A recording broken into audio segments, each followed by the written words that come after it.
در بیماری‌های سرطانی و متابولیک غلظت مولکولی در سطح سلول دچار تغییر می‌شود.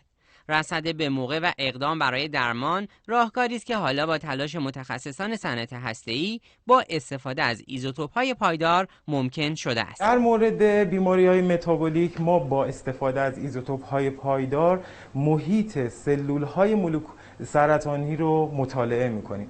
با استفاده از این تغییر غلظت ما متوجه میشیم که ریشه ایجاد این سرطان چی است. ایزوتوپ نیتروژن 15 آمینو اسید جدیدترین دستاورد متخصصان هسته‌ای است که در مجتمع عراق با استفاده از فراوری آب سنگین با هدف تشخیص زودهنگام سرطان تولید شده. در واقع استفاده از آمینو اسیدهای نشاندار، چربی‌های نشاندار و قندهای نشاندار مسیر ارزشمندی برای مطالعه مسیرهای بیوشیمیایی که اینها دلیل ایجاد بیماری‌های متابولیک هستند.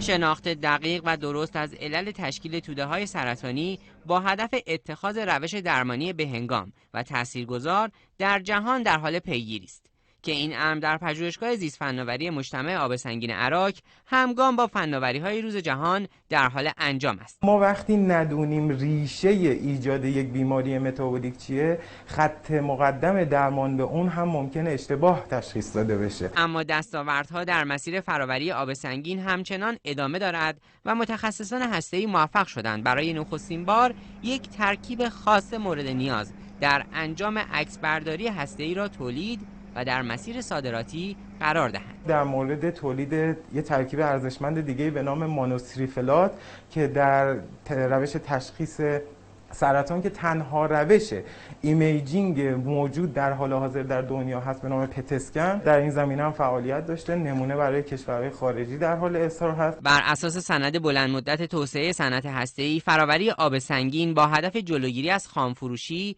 و تولید محصولات با ارزش افزوده بالا توسط متخصصان کشور دنبال می شود. محمد قاسم کیایی، خبرگزاری صدا و سیما.